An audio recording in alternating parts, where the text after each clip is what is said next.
તો મામલતદાર ઓફિસ માં collector office માં ધક્કા ખાઈ ગઈ મરી જાય તો ગરીબ માણસ સક્રીબેન ને અહીંયા રહેવા માટેનો શોખ નહીં, એ 3 પેઢીથી અહીંયા રહે છે અને સરકારે એને કાયદેસર મકાનની વ્યવસ્થા કરી આપી હોત તો આજે આ ઘટના ના બની હોત, પણ તમારે આપવું નથી. જ્યાં રહે છે અહીંયા તોડી પાડવું છે. આખા જિલ્લામાં અને ગુજરાતમાં ચૂંટણીઓ થાય, કોઈ સરપંચ હારે ને કોઈ જીતે, જિગ્નેશભાઈ, તો જીતેલા સરપંચને ઘરે મૂકવા માટે કરીને હારેલો જે વ્યક્તિઓ હોય હાઈકોર્ટમાં જાય અને ગામમાં દબાણ છે એમ કરીને હાઈકોર્ટમાંથી ઓર્ડર લાવે અને તમામ બિચારાને કાંઈ લેવા દેવા ના હોય એ તમામના દબાણ દૂર કરવા આ પ્રથાઓ પણ હવે ક્યાંક ને ક્યાંક આ વિસ્તારમાં સમગ્ર બનાસકાંઠામાં જાણવા પડે. ત્યારે તમે રેગ્યુલર કરી આપવા માટેની વાતો ચૂંટણી આવો ત્યારે કરો છો કે જેને પણ રહેવા મકાન નથી અને જે કબજા ધરાવે છે એને અમે નોર્મલ રેટથી રેગ્યુલર કરી આપશું, પણ કેટલો ટાઈમ?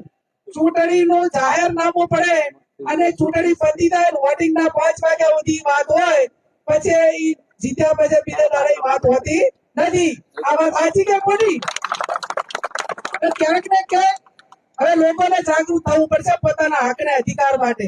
આપણે સરકારને મા બાપ કરતા હતા, આપણે એમને ટેક્સ ભરીએ છીએ, એ ટેક્સ નું ડેવલપિંગ કરે છે અને આમ તો હમણાં જિગ્નેશભાઈ તો કહે છે કે તમારે તમામ પ્રકારના આટલી બધી ઉદ્યોગપતિઓને હજારો હેક્ટર જમીન એ તમારા મળતીઓને તમે આપી શકતા હોય તો એક આદિવાસીને ઝૂંપડું બનાવવા કે મકાન બનાવવા માટે તમને આપતા શું તમારા પેટમાં તેલ રેડાય છે એ ખબર પડતી નથી.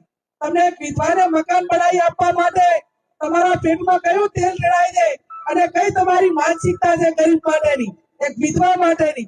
વિધવાઓના નામે વોટ લેવા નીકળો છો, એમના મેળા ભરો છો, મેળામાં તમે એમને પ્રમાણપત્ર આપો છો અને ખૂબ બધી લાગણીઓ વરસાવો છો.